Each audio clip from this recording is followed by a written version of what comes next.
झालं ना.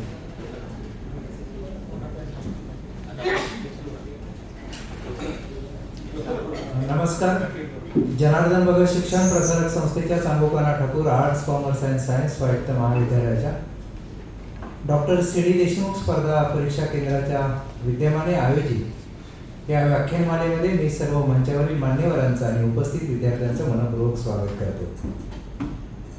विद्यार्थी मित्रांनो, कार्यक्रमाला सुरुवात करण्यापूर्वी विद्येची देवता अर्थात सरस्वती माता, स्वर्गीय जनार्दन भगत साहेब, स्वर्गीय चांगोपाना ठाकूर साहेब आणि स्वर्गीय वाघुबाई चांगो ठाकूर यांच्या प्रतिमांना विनम्र अभिवादन करून आजच्या या व्याख्यानमालेसाठी जे आपल्याला प्रमुख वक्ते तथा मान्यवर लाभलेले आहेत ते सन्माननीय विशाल कांबळे सर, त्याचबरोबर आपल्या स्पर्धा परीक्षा केंद्राचे चेअरमन सन्माननीय जितेंद्र पवार सर, त्याचबरोबर भौतिकशास्त्र विभागात अध्यापन कार्य करणारे प्राध्यापक सत्यजित कांबळे सर आणि संख्याशास्त्र विभागामध्ये अर्थात गणित विभागात अध्यापन कार्य करणारे प्राध्यापक सागर खैरनार सर, या सर्व मान्यवरांचं मी मनपूर्वक शब्द सुमनाने स्वागत करतो. विद्यार्थी मित्रांनो, आज वेगवेगळ्या स्पर्धा परीक्षांचा जेव्हा आपण अभ्यास करतो त्यावेळेला प्रामुख्याने आपल्याला एक महत्त्वाचा विषय जो अभ्यासावा लागतो तो म्हणजे भारतीय राज्यघटना. आणि त्याच अनुषंगाने ज्यांनी या विषयाच्या व्याख्यानमालेचे आयोजन केले असे प्राध्यापक शितोळे सर, की जे डॉक्टर सी डी देशमुख स्पर्धा परीक्षा केंद्राचे समन्वयक म्हणून काम पाहत आहेत. आणि आजच्या या व्याख्यानमालेचा जो विषय आहे तो preamble a basic structure of Indian constitution, की ज्याला आपण भारतीय संविधानाची मूलभूत रचना काय त्याबद्दलचं आपल्याला या व्याख्यानमालेमध्ये प्रामुख्याने मार्गदर्शन करणार आहे. आपण ज्यांना महामानव क्रांतीसूर्य डॉक्टर बाबासाहेब आंबेडकरांचं जेव्हा नाव घेतो तेव्हा स्वाभाविकपणे भारताच्या संविधानाची आपल्याला निश्चितपणे कल्पना येऊन जाते, की ज्या संविधान सभेने 26 नोव्हेंबर 1949 मध्ये संविधानाची ही मूळ प्रत तयार केली आणि संपूर्ण देशभर प्रामुख्याने 26 जानेवारी 1950 पासून हे संविधान आमच्या संपूर्ण देशभर आम्ही लागू केलं. आणि आज आपण भारतीय संविधानाचं अमृत महोत्सवी वर्ष हे संपूर्ण देशभर साजरं करतो. अर्थात ज्यांनी शिका शिकवा संघटित व्हा असा संदेश दिला त्याच डॉक्टर बाबासाहेब आंबेडकरांनी आपल्याला भारतीय सर्वोच्च कायदा म्हणून एक संविधान दिलं असं आपण 100% मान्य करू शकतो. आपल्या सगळ्यांचा मी अधिक वेळ न दवडता आजचे जे प्रमुख मान्यवर व्याख्याते आहेत की जे आपल्याच कुटुंबातले आहेत असं मी सगळ्यांच्या मान्यवरांच्या संमतीने म्हणतो, की प्राध्यापक डॉक्टर विशाल सुरेश कांबळे सर, रसायनशास्त्र अर्थात केमिस्ट्री विभागामध्ये अध्यापनाचं काम करतात. सरांचं MSc, PhD, SET, NET, GATE अशा विविध सरांनी पदव्या प्राप्त केलेल्या आहेत. सरांचा अध्यापनाची जवळजवळ 13 वर्षे ही पूर्ण झालेली आहेत. सरांनी आत्तापर्यंत UGC केअर लिस्टेड 14 पेपर्स आणि पीअर रिव्ह्यूड 2 आणि सरांनी स्वतःची 4 पुस्तकं ही लिहिलेली आहेत. त्यांना प्रामुख्याने जर आपण विचार केला तर एक best presentation award, best paper presentation award हा 2020 मध्ये प्राप्त झाला, की ज्या संस्थेने त्यांना हा अवॉर्ड दिला ती अर्थात international board for education research and development Mumbai या संस्थेने त्यांना या पुरस्काराने सन्मानित केलं. खरं तर सरांच्याबद्दल मी असं म्हणेल, कारण सरांची बरीचशी व्याख्यानं मार्गदर्शन ही मी ऐकलेली आहे, की बऱ्याच वेळेला आपल्याला काही व्यक्तींबद्दलचं खऱ्या अर्थाने जर विचार केला गेला तर माहिती घ्यावी लागेल, तर बऱ्याच वेळेला त्यांच्या कृतीतून बोलण्यातून निश्चितपणे येत असते. असे एक शांत, संयमी, मितभाषी आणि तितकाच एखाद्या विषयावरती गाढा अभ्यासक असणारे प्राध्यापक विशाल कांबळे सर, आपण सगळे जर सरांचा एकदा जोरदार अशा टाळ्यांच्या गजरामध्ये स्वागत करूया. आणि मी सरांना विनंती करतो की आमच्या या स्पर्धा परीक्षा केंद्रातील सर्व विद्यार्थ्यांना निश्चितपणे या विषयाची महती कळेल अशी मी सरांना विनंती विनंती करतो की आपण आपल्या विषयाला प्रारंभ करावा.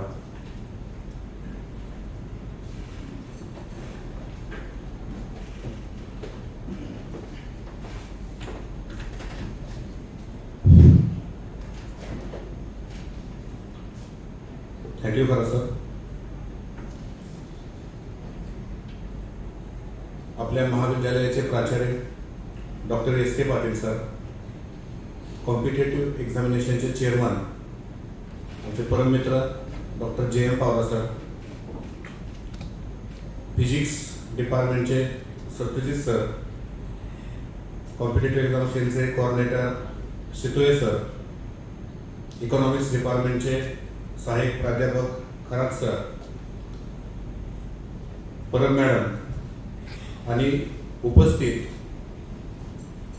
MPSC UPSC करणारे तसेच ग्रॅज्युएट आणि पोस्ट ग्रॅज्युएट करणारे माझ्या महाविद्यालयातील सर्व विद्यार्थी,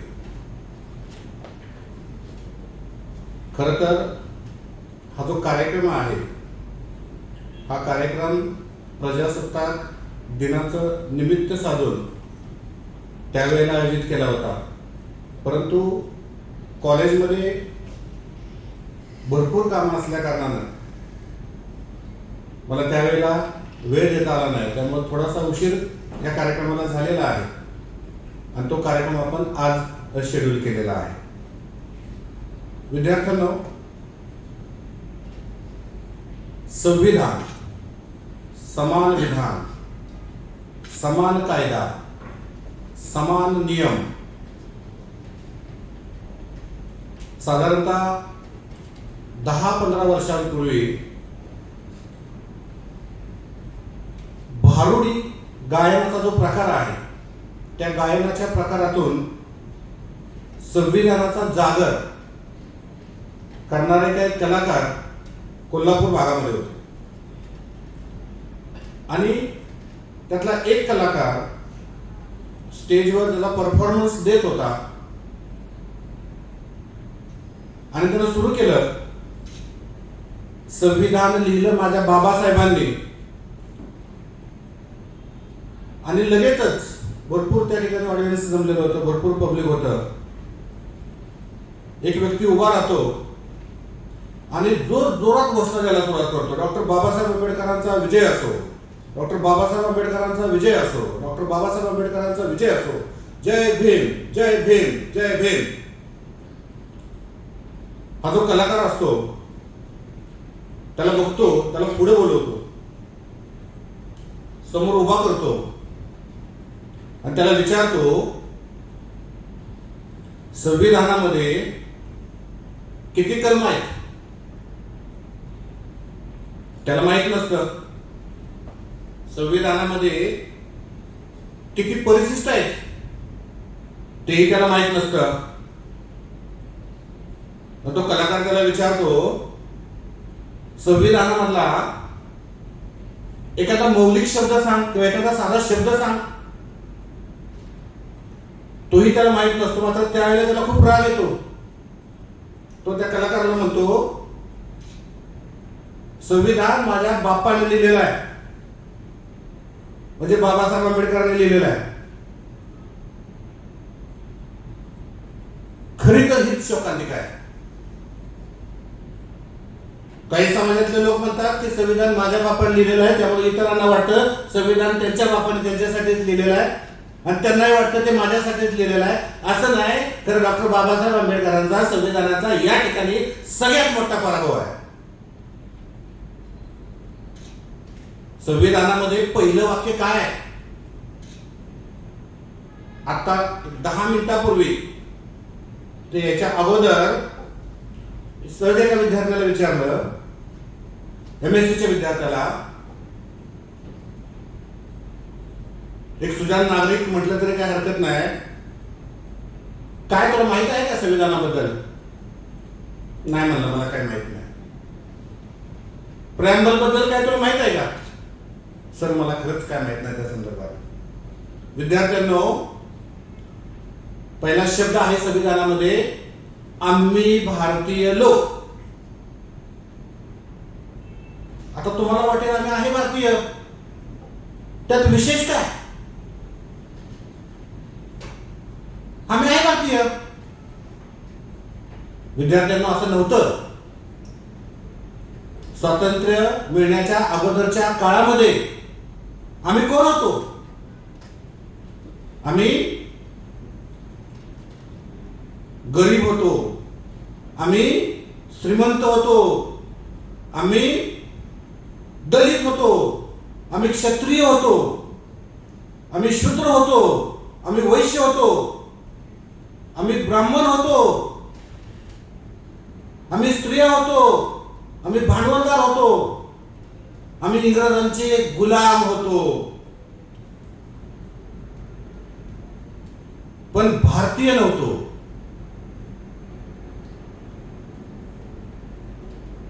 स्वातंत्र्याच्या अगोदर 150 वर्ष या देशांवर इंग्रजांनी राज्य केलं.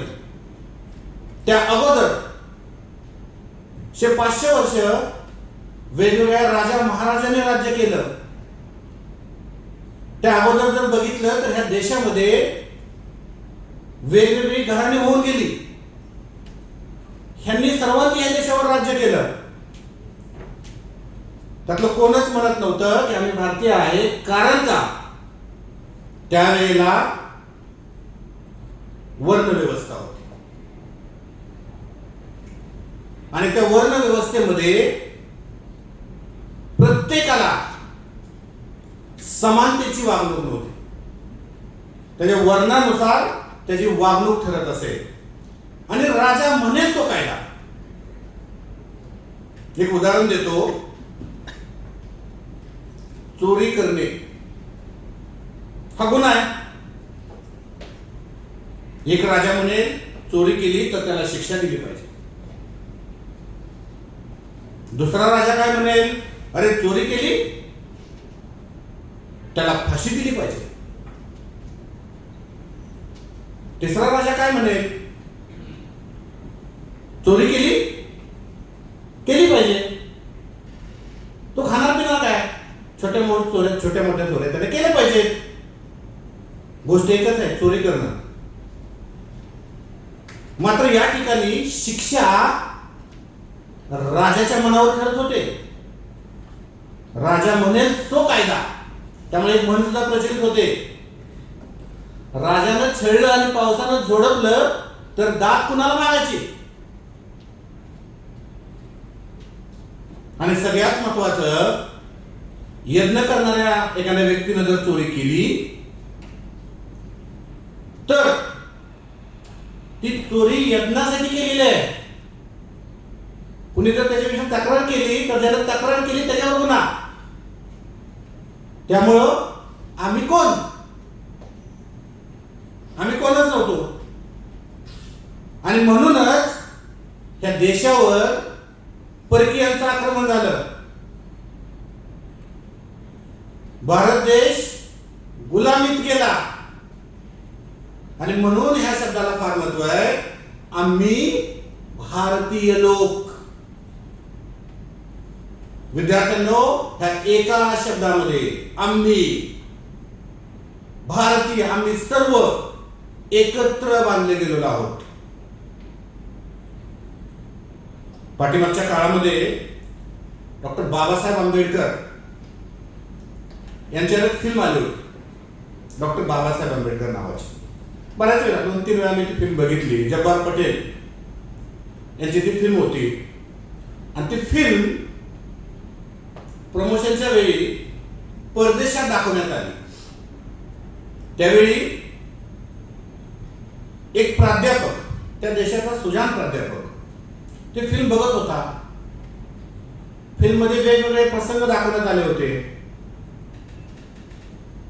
ते फिल्म बघितल्यानंतर, पूर्ण झाल्यानंतर तो प्राध्यापक जब्बार पटेल यांना भेटतो आणि विचारतो, खरंच तुमच्या कल्पनाशक्तीची दाद दिली पाहिजे. काय व्यक्तिरेखा तुम्ही उभी केलेली आहे. एकाच जन्मामध्ये मनुस्मृतीचं दहन आणि त्याच जन्मामध्ये संविधानाची निर्मिती. आणि तो पण व्यक्ती कोण, की ज्याला शाळेला जायची परमिशन नव्हती. 18 पगड दारिद्र्य ज्याला म्हणतात, जे ज्याच्या वाटेला आलं होतं, तो व्यक्ती खरंच तुमच्या कल्पनाशक्तीची दाद दिली पाहिजे. जब्बार पटेल म्हणतात, हा व्यक्ती हाडामासाचा व्यक्ती आमच्या भारत देशामध्ये होऊन गेला आणि त्याचं नाव डॉक्टर बाबासाहेब आंबेडकर आहे आणि त्यांनी आम्हाला संविधान दिलेलं आहे. तोही त्या ठिकाणी आश्चर्यचकित होतो. आता विद्यार्थ्यांनो, विषय जो आहे तो विषय आहे प्रेअम्बल, की ज्याला आपण सरनामा म्हणतो, प्रास्ताविका म्हणतो, उद्देशिका म्हणतो. ज्या वेळेला हा प्रश्न निर्माण झाला की हे जे प्रास्ताविका आहे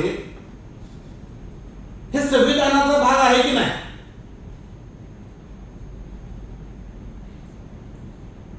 त्यावेळी कुणाच्याच लक्षात येत नव्हतं प्रास्ताविक.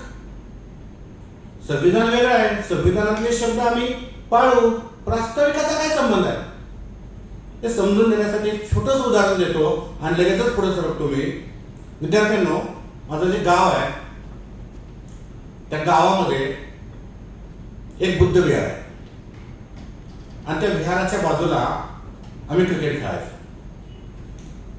आमचे जे चेंडू आहेत शेजार पाजाराच्या घरामध्ये जायचे किंवा आणि तुमच्याबरोबर अनेक कनेक्ट होण्यासाठी मी मुंबईचं उदाहरण देतो. मुंबईमध्ये आपल्या बिल्डिंगमध्ये आपण क्रिकेट खेळतो, बरोबर आहे. अँड्रम क्रिकेट बऱ्यापैकी फेमस आहे या ठिकाणी. आपले नियम वेगळे असतात, इंटरनॅशनल क्रिकेटचे बोलत नाही. इथले नियम मी तुम्हाला सांगतोय. इथला नियम काय असतो बघा. पुढच्या घरामध्ये जर बॉल गेला तर काच फुटेल, तिकडे बॉल मारायचा नाही. एक टॅप आउट, कारण की लांब बॉल जाऊन चालणार नाही. असे छोटे छोटे आपण नियम तयार केले असतात. हे नियम आहेत, हे नियम आहेत म्हणजे हे संविधान. त्याचा उद्देश काय? पुढे जर बॉल गेला तर त्या घरातून बॉल माघारी मिळणार नाही. उद्देश काय आहे? बॉल माघारी मिळणार नाही. नियम काय आहे? बॉल तिथं मारायचा नाही. सुरू आहे 15 वर्षानंतर तिथं दुसरी पिढी खेळायला येणार आहे. त्यावेळेला हे सुरुवातीला ज्यांनी नियम केले होते ते सांगतील असे नियम आहेत, या नियमानुसार तुम्हाला चालावं लागेल. ते पण म्हणतील ठीक आहे. 30 वर्षानंतर नियम सांगणारच राहणार नाहीत, उद्देश सांगणारच राहणार नाहीत. त्या ठिकाणी उद्देशिका पाहिजे ना काहीतरी. तुमचा उद्देश काय? बॉल पुढे गेल्यानंतर बॉल पाठीमागे मिळत नाही आपल्याला, म्हणून तिथं बॉल मारायचा नाही. मग अशा वेळेला 50 वर्षामध्ये पुढच्या आणि चित्र बदलू शकतं. ते पुढचं घरच आपण विकत घेतलेलं असू शकतं, कदाचित तिथं बिल्डिंगच नसेल. म्हणजे उद्देशिका आवश्यक आहे आणि ती उद्देशिका ही संविधानाचा भाग असली पाहिजे.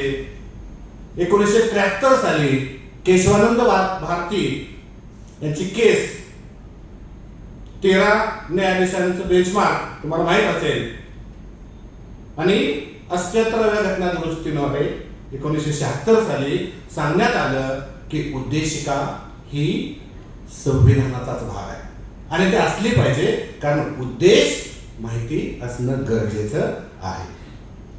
मला इथे क्लिअर करायचं आहे की प्रास्ताविका, प्रेअम्बल हा संविधानाचा भाग आहे आणि हे सर्वोच्च न्यायालयानं मान्य केलेलं आहे. तर पुढे जाऊन थोडस आम्ही भारतीय लोक भारतास एक सार्वभौम, समाजवादी, धर्मनिरपेक्ष, लोकशाही गणराज्य घडवण्याचा व भारतीय नागरिकास 5 शब्द महत्वाचे मी आता इथं तुमच्या समोर बोललेले आहेत. प्रत्येक शब्द महत्वाचा आहे. प्रेअम्बल मधला 74 शब्दांचा एक प्रेअम्बल आहे आणि तुमच्या माहितीसाठी सांगतो की फक्त एकाच वाक्याचं आहे आणि ह्याच्यामध्ये फक्त एकदाच घटना दुरुस्ती झाली आहे की ज्या घटना दुरुस्तीद्वारे त्यामध्ये 3 शब्द टाकण्यात आलेले आहेत. एक म्हणजे समाजवाद, दुसरं म्हणजे धर्मनिरपेक्षता आणि तिसरं म्हणजे एकात्मता. तर पहिल्या शब्दावर मला थोडंसं बोलायचं आहे. पहिला शब्द आहे सार्वभौम. काय सार्वभौम म्हणजे? स्वतंत्र असणं. इतका त्याला अर्थ आहे का? भारत देशामध्ये थोडीशी निगेटिव्ह फिलॉसॉफी जास्त प्रमाणामध्ये वापरली जाते. गौतम बुद्ध काय सांगतात? या जगामध्ये दुःख आहे, सर्व दुःखी आहे, दुःखावर उपाय आहे, मी सांगितलेला अष्टांग मार्ग आहे मोक्ष प्राप्तीसाठी. पुढे या गांधीजींचे विचार करून बघा. वाईट बघू नका, वाईट ऐकू नका, वाईट बोलू नका. निगेटिव्ह फिलॉसॉफी थोडीशी. म्हणून मी याची डेफिनेशन निगेटिव्ह मध्ये सांगतो. सार्वभौम म्हणजे बंधनात नसणे, कुणाच्याही बंधनात नसणे. आम्ही अंतर्गत आणि बहिर्गत सार्वभौम आहोत, स्वतंत्र आहोत. आमच्या देशाचे निर्णय घेणं हे आमचं काम आहे, आम्ही ते करू. कोणत्या बाहेरच्या शक्तीची, बाहेरच्या लोकांची, परदेशात लोकांची आवश्यकता त्या ठिकाणी लागणार नाही. विद्यार्थ्यांनो, सार्वभौमामध्ये सुद्धा 2-3 प्रकार आहेत. एक पहिला प्रकार स्वराज्य. संविधानामध्ये प्रेअम्बल मध्ये थोडक्यात स्वराज्य कुठे शब्द नाही. स्वराज्य म्हणजे काय? आपल्या आंदोलकांमध्ये क्रांतिकारकांनी स्वराज्य या शब्दाचा बऱ्याच ठिकाणी उल्लेख केलेला आढळतो. स्वराज्य म्हणजे डॉमिनन्स स्टेटस, म्हणजे रिजनल स्वातंत्र्य. एक उदाहरण देतो तुम्हाला मी. स्वराज्य म्हणजे काय? पुणे जिल्हा आहे. पुणे जिल्ह्यामध्ये सर्व व्यवस्था आम्ही करणार, मात्र आम्हाला तुमचं म्हणजे इंग्रजांचं प्रभुत्व मान्य आहे. म्हणजे you are supreme, no problem for that, but we are independent in a small region. स्वराज्य.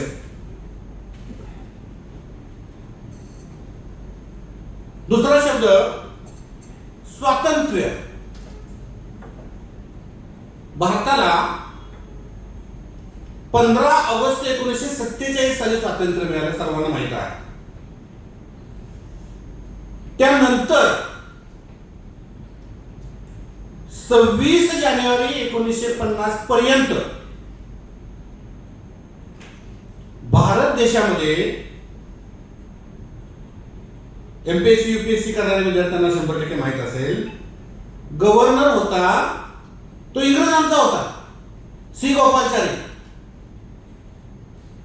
भारताचा राष्ट्रपती तिथे नव्हता. त्या ठिकाणी आपल्याला स्वातंत्र्य होतं, पण सार्वभौम नव्हतं. आपण स्वतंत्र होतो, पण जर क्रिटिकल परिस्थिती निर्माण झाली या देशामध्ये, युद्धजन्य परिस्थिती निर्माण झाली, तर आम्ही तिथे इंटरफेअर करू, जोपर्यंत तुमचं संविधान तयार होत नाही तोपर्यंत. आणि भारत देश कधी सार्वभौम झाला? 26 जानेवारी 1950. आणि तिथून पुढे आपल्याला राष्ट्रपती भेटला. सार्वभौम ही मोठी ब्रॉड कन्सेप्ट आहे. आणि घटनाकारांनी, घटना समितीने पहिला शब्द जर कोणता टाकला असेल तर तो सार्वभौम आहे. अतिशय महत्वाचा शब्द आहे आणि तो आपण लक्षात घेणं गरजेचं आहे. म्हणजे फायदे काय? कोणालाही न विचारता आपण युद्ध पुकारू शकतो. एखाद्या देशाचा भाग आपण घेऊ शकतो, एखाद्या देशाला आपण भाग देऊ शकतो, काही करू शकतो. आम्ही खंबीर आहोत, कोणाची गरज नाही. ते सार्वभौम आहे. आता दुसरा शब्द आहे समाजवाद. विद्यार्थ्यांनो, समाजवादाचे वेगवेगळे अर्थ काढले जातात. माझ्या रेफरन्सिंग नुसार जो मला अभिप्रेत अर्थ आहे तो मी तुमच्यासमोर मांडण्याचा प्रयत्न करतो. ह्या देशामध्ये जो सूर्यप्रकाश येतोय, ह्या देशामध्ये जी हवा आहे, ह्या देशामध्ये जे पाणी आहे, हे सर्वांचं आहे. त्यावर अधिकार सर्वांचा आहे. या ठिकाणी स्त्री पुरुष समान आहेत. जेवढी सॅलरी मला मिळेल, माझ्याबरोबर लागणाऱ्या एखाद्या लेडीजला सुद्धा तेवढीच सॅलरी मिळेल. समाजवाद एक सुंदर उदाहरण देतो समाजवादाचं. विद्यार्थ्यांना प्रवासामध्ये तुम्ही जाता, आपणही जातो बऱ्याच वेळेला बाहेर. आपल्याला तहान लागली की आपण काय करतो, बिस्लेरीची बॉटल घेतो. किती रुपयाला मिळते? 20 रुपये. 1 लिटर साधारणतः पाणी त्यामध्ये असतं की त्याची किंमत आहे 20 रुपये. घरामध्ये तुमच्या साधारणतः प्रत्येक दिवसाला 1000-1200 लिटर पाणी येतं. तुम्ही टाक्या भरता, कदाचित त्यापेक्षा जास्त पाणी येतं. 365 गुणिले 1000 लिटर एवढं पाणी तुमच्या घरामध्ये येतं. त्याची पाणीपट्टी जर तुम्ही काढून बघितली 1000-1200 रुपये असेल, शासकीय पाणीपट्टी. बिस्लेरीची 20 रुपयाची बॉटल, भांडवलशाही आणि हा समाजवाद. आपण सर्वजण शेतकऱ्याची मुलं आहोत. यातले काही विद्यार्थी दुष्काळग्रस्त भागातील असतील. तुम्हाला माहित आहे दुष्काळाच्या वेळेला परिस्थिती किती भयानक असते. समजा एखाद्या गावामध्ये दुष्काळ पडला, कुठल्याच विहिरीला, कुठल्याच नदीला पाणी नाही आणि एक धनाढ्य व्यक्ती आहे, त्याच्या विहिरीला भरपूर पाणी आहे आणि तो इतरांना पाणी देत नाही. दुसऱ्या दिवशी व त्याच दिवशी कलेक्टर त्याची विहीर ताब्यात घेऊ शकतो आणि घेतो. पाण्यावर तुझा अधिकार नाही. समाजवाद. सर्वांचा अधिकार आहे, जरी जागा तुझी असेल तरी. तिसरं उदाहरण देतो समाजवादाचं. एक छोटं घर बांधलंय तुम्ही, त्याला मोठीची मोठी खिडकी आहे. तुमच्या शेजाऱ्यानं अगदी त्याला चिटकून मोठाची मोठा बंगला बांधलेला आहे. काय झालं, तुमचं व्हेंटिलेशन थांबलं. तुमच्या घरामध्ये आता वारा येत नाही. तुम्ही तक्रार करा, आहे असा बंगला पाडण्यात येईल त्याला. हवा रोखण्याचा अधिकार कोणालाच नाही, कारण आपण समाजवादी आहोत. अतिशय महत्वाचा शब्द आहे प्रेम्बल मधला समाजवाद. तिसरा शब्द धर्मनिरपेक्षता. इंग्लिश मध्ये या शब्दाला सेक्युलर बोललं जातं. हे 3 अर्थ आहेत सेक्युलर शब्दाचे. एक निधर्मी, दुसरा सर्व धर्म समभाव आणि तिसरा धर्मनिरपेक्षता. यापैकी एक शब्द प्रेम्बल मध्ये आहे, धर्मनिरपेक्षता. त्याचं कारण असं आहे, ह्या भारत देशामध्ये तुम्हाला कोणताही धर्म फॉलो करण्याची परमिशन आहे, परवानगी आहे. समजा तुम्ही बौद्ध असाल तर तुम्हाला उद्या हिंदू होता येईल. तुम्ही हिंदू असाल तुम्हाला मुस्लिम बनता येईल. तुम्हाला ख्रिश्चन व्हायचं असेल तुम्ही ख्रिश्चन होऊ शकता. ईसाई व्हायचं असेल तुम्ही बनू शकता. फ्लेक्सिबिलिटी आहे. मला माझ्या घरामध्ये काय करायचं आहे त्याचं स्वातंत्र्य आहे. मला पूजा मांडायची आहे, मांडू शकतो. मला बुद्ध वंदना घ्यायची आहे, घेऊ शकतो. मला नमाज पाडायची आहे, पाडू शकतो. मला प्रेयर करायचे आहे, मी करू शकतो. एक उदाहरण देतो तुम्हाला, अतिशय सुंदर उदाहरण आहे.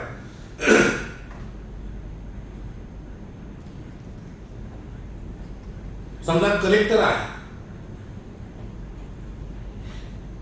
कलेक्टर घरामध्ये काय करतोय? पूजा करतोय, नमाज पाडतोय, बुद्धवंदना घेतोय की प्रेयर करतोय? कुणाला काहीच मतलब नाही. तो अधिकार संविधानाने त्याला दिलेला आहे, उपासनेचा, श्रद्धेचा, विश्वासाचा.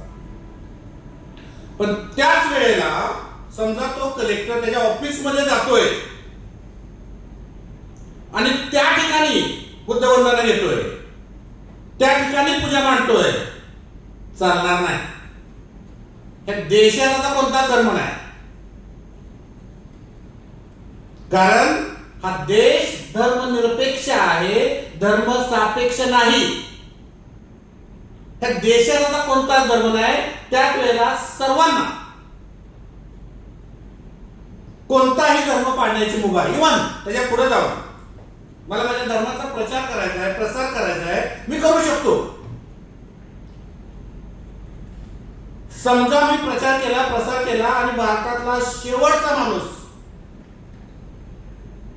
मला जो धर्म पाहिजे त्या धर्मामध्ये विलीन झाला, मग तो हिंदू असो, मुस्लिम असो, बौद्ध असो, ख्रिश्चन असो, विलीन झाला आणि शेवटचा व्यक्ती जरी तुमच्या धर्माचा झाला तरी हा देश मात्र धर्मनिरपेक्ष आहे. या धर्मनिरपेक्षता पाठीमागं फ्रान्सचं विमान भारतामध्ये आणण्यात आले. त्याचे संरक्षण मंत्री आहेत राजनाथ सिंग यांनी त्यावेळेला, बघा तुम्ही युट्यूबचे व्हिडिओ काढून बघा,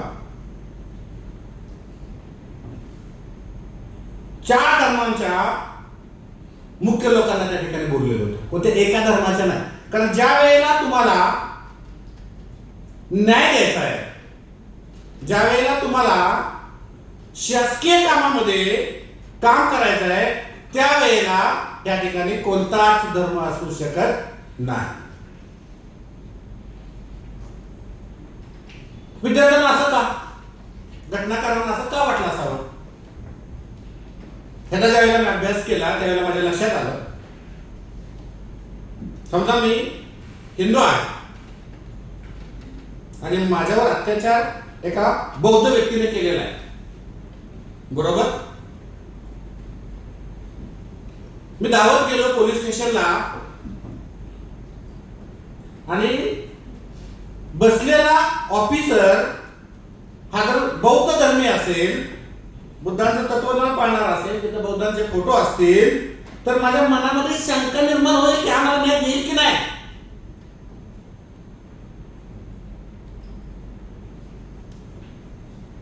आणि समजा मी हिंदू असेल, विरुद्ध करून आपण बोलूया,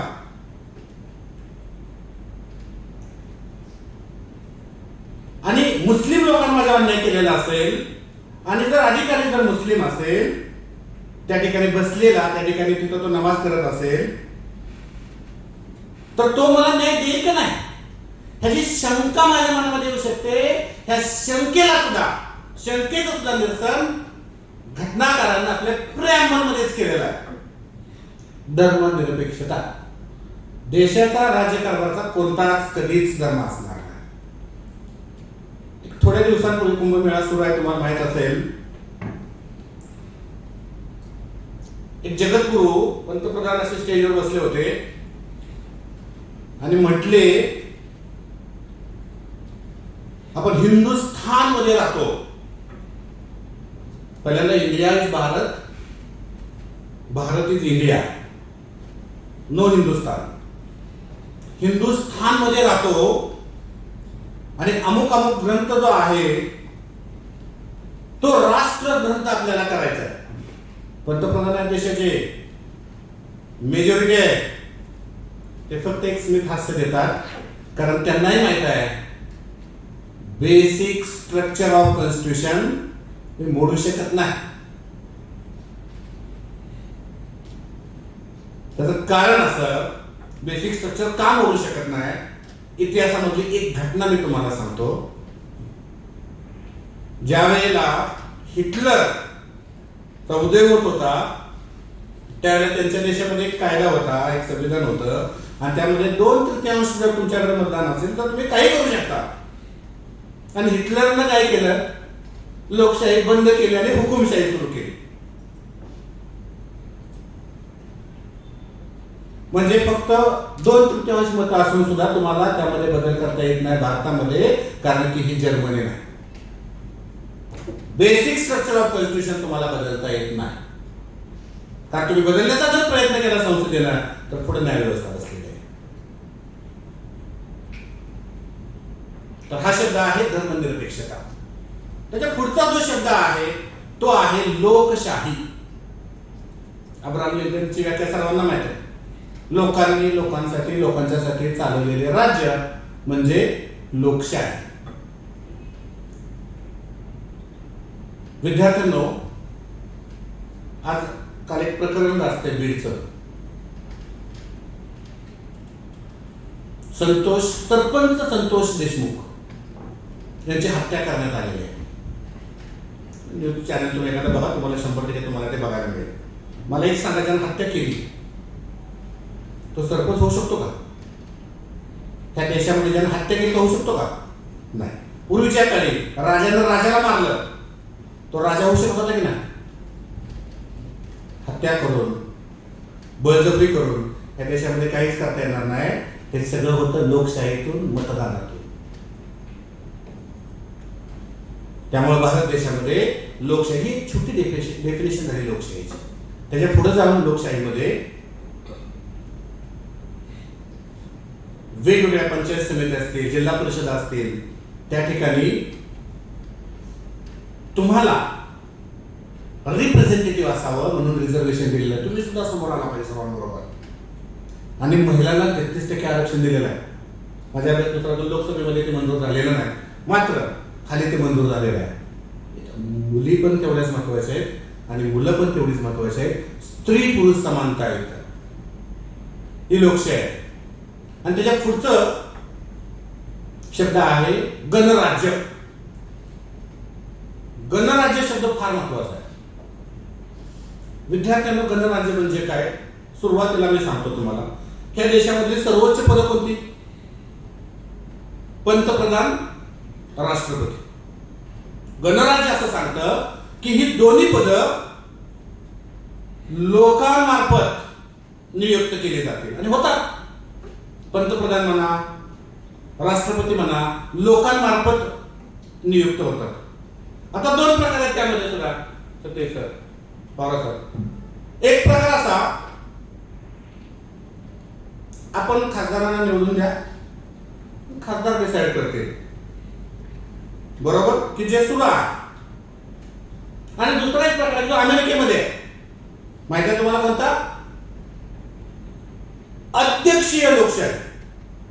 म्हणजे त्या ठिकाणी त्या देशात 400 वर्ष पूर्वीची लोकशाही आहे. 400 नाही, भरपूर आगमन आहे त्या गोष्टीचा. म्हणजे डायरेक्ट राष्ट्रपतीचे लोक बनवतात, डायरेक्ट मतदान राष्ट्रपतीच्या उमेदवारासाठी. पाठीमागे डोनाल्ड ट्रम्प आहे,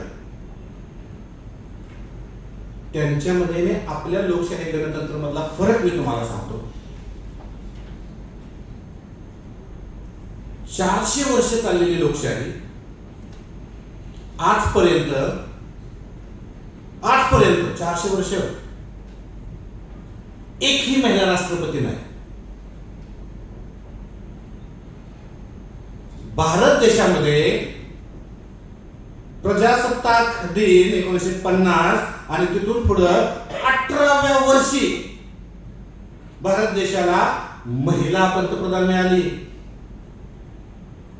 आणि आज अखेरपर्यंत 2 राष्ट्रपती महिला झालेले आहेत. आत्ताची जे राष्ट्रपती आहे आदिवासी महिला, आदिवासी मुद्दाम शब्द उच्चारतोय, ज्यांना प्रतिनिधित्व नव्हतं ते आज सर्वोच्च स्थानावर जाऊन बसलेले आहेत. ही ताकद आहे त्या राज्यामध्ये. हे 5 शब्द अत्यंत महत्वाचे ते जे प्रिॲम्बल मध्ये आपल्याला बघायला मिळते. आणि त्यानंतर न्याय,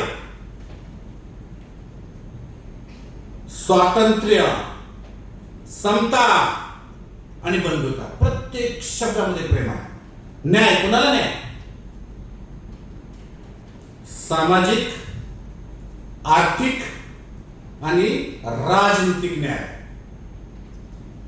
सामाजिक न्याय, या देशामध्ये, या भारत देशामध्ये वर्ण, धर्म, पंथ, गरीब, श्रीमंत, भांडवलदार ह्यावर काय ठरत नाही आणि ठरवू शकत नाही. सर्व समान आहेत. सामाजिक न्याय, आर्थिक न्याय. पूर्वीच्या काळामध्ये राजाच्या हातामध्ये सर्व सत्ता असायची. आता बघा, शासकीय कार्यालयात, ग्रामपंचायत, शासकीय शाळा, शासकीय महाविद्यालय, जिल्हा परिषदा, महानगरपालिका, शासकीय यंत्रणा कुणाच्या मालकीची आहे? कुणाच्या मालकीची आहे? हे भारत देशाच्या प्रत्येक नागरिकाच्या मालकीची आहे. त्यावेळेला प्रजा असायची, आता नागरिक आहोत, आता आपण लोक आहोत. तुम्हाला आर्थिक न्याय, राजनीतिक न्याय, प्रत्येकाला, मग तो गरीब, श्रीमंत, स्त्री, पुरुष काही बघितलं जात नाही. 18 वर्ष पूर्ण झाली की तुम्हाला मतदानाचा अधिकार आहे. तुम्ही मतदान करू शकता आणि तुम्ही तुमचं सरकार आणू शकता. फक्त सविवेक बुद्धीनं योग्य प्रकारे मतदान करण्याची आवश्यकता आहे. डॉक्टर बाबासाहेब आंबेडकर त्याच्या एका स्पीच मध्ये म्हणतात, आता कुणावर विश्वास नाही,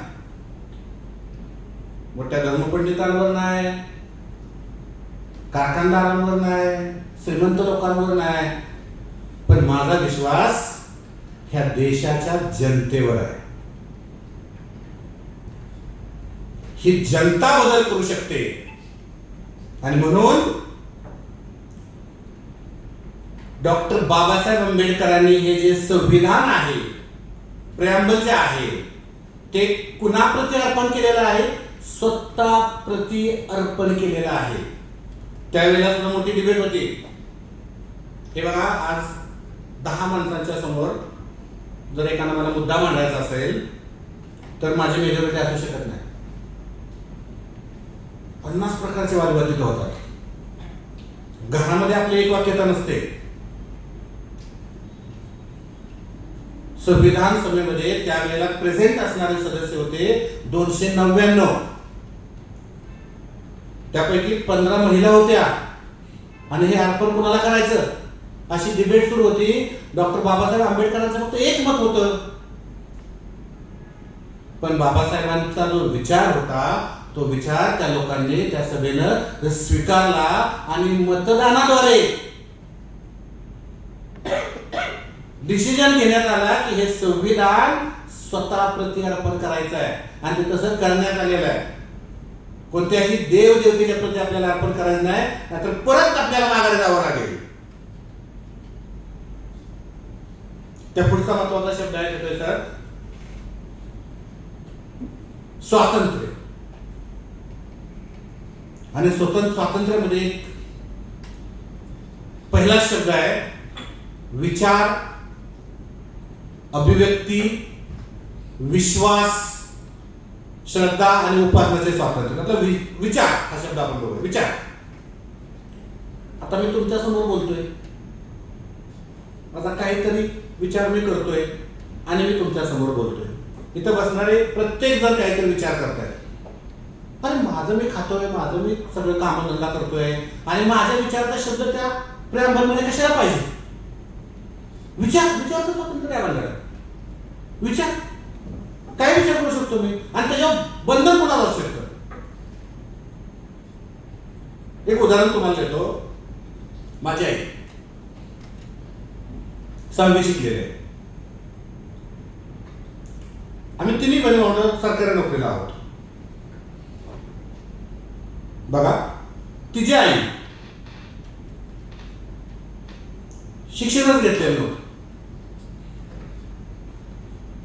त्यावेळेला शाळेत जाण्याचा विचारही करायचा नव्हता, कारण ह्या देशामध्ये राज्य होतं मनुस्मृतीचं. विचार सुद्धा करायचा नाही, जाणं लांबची गोष्ट. आणि तिच्या अगोदरची तर तेव्हा माहीतच नाही.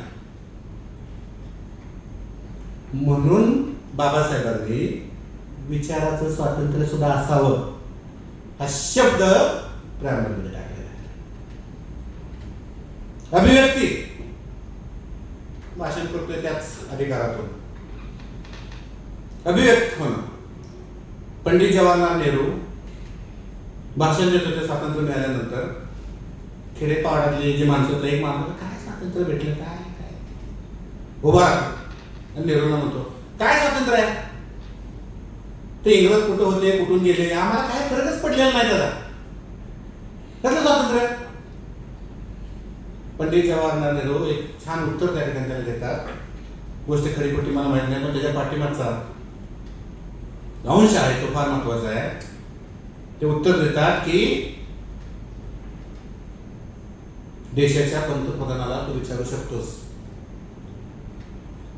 कसलं स्वातंत्र्य, हेच तुला मिळालेलं स्वातंत्र्य आहे, ह्या अगोदर तू विचारू शकत नव्हतास. समता,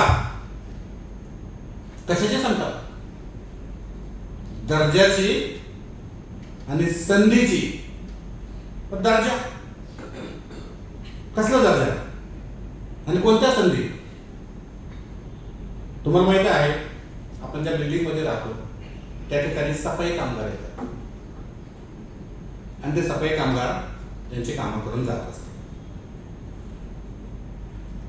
एका दरवाजामध्ये एक लेडी सफाई कामगार जाते आणि आतली व्यक्ती तिच्या मुलीला म्हणते, अरे तो कचरा काढणार आलेले. सफाई कामगार म्हणते, कचरा करणारे तुम्ही आहात, सफाई करणारे आम्ही आहोत, आम्ही सफाई कामगार आहोत. दर्जा तुम्हाला हिंदून बोलता येणार नाही देशामध्ये कोणाला, त्याचा दर्जा त्याला तुम्हाला द्यावा लागेल. समतेचा दर्जा येतो, समानतेचा दर्जा येतो आणि शेवटी बंधुता, व्यक्तीची प्रतिष्ठा, राष्ट्राची एकता आणि एकात्मता आपल्याला जोपासावी लागेल. तर व्यक्तीची प्रतिष्ठा, मुंबईमध्ये बॉम्ब हल्ला झाला 2008 मध्ये. त्यावेळेला IAS ऑफिसर हेमंत करकरे शहीद झाले आणि एक हवालदार तुकाराम ओंबळे हे सुद्धा शहीद झाले. आपण फक्त IAS ऑफिसरचं नाव घेत नाही, त्याची प्रतिष्ठा आहे, पण त्याबरोबर तो हवालदार जो होता, जो देशासाठी शहीद झाला, त्याचं सुद्धा तुम्हाला नाव घ्यावं लागेल. ही व्यक्तीची प्रतिष्ठा आहे. आणि राष्ट्रीय एकात्मता, राष्ट्रीय एकता, पाकिस्तान हल्ला केला, सर्व राष्ट्र एक आहे. पुलवामा अटॅक झाला, पूर्ण राष्ट्र एक आहे. कुठल्याही देशाने कधी हल्ला करून द्या, तुमचे पक्ष सगळे एकत्र येतील. राष्ट्रीय एकात्मता आहे आणि ते कुणी दिलेले आहे? दिली कुणी ती? प्रेअम्बल. संविधान पुढची गोष्ट, माझा आज लेक्चर आहे प्रेअम्बलवर. प्रेअम्बल मध्ये हे सर्वात महत्वाचे शब्द आहेत. कॉन्स्टिट्यूशन. मग विद्यार्थ्यांनो, ज्यावेळी असा प्रश्न निर्माण होतो की एज्युकेटेड लोकांना, सुशिक्षित लोकांना जर संविधान लांबची गोष्ट आहे, प्रेअम्बल काय आहे हेच माहीत नसेल, तर मात्र त्या ठिकाणी आपल्या लोकशाहीचा फार मोठा पराभव आहे असं मी समजतो.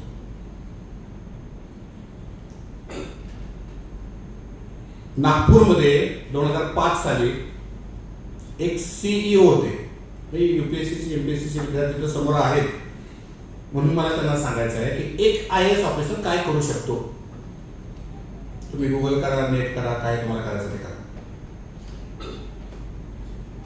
संविधान फार महत्वाचं आहे. मात्र संविधान सर्वांसमोर पोहोचवायचं कसं? एवढं सोपं नाही. आपण काय करू शकतो? तर कमीत कमी संविधानाची उद्देशिका तर सर्वांसमोर पोहोचू शकतो.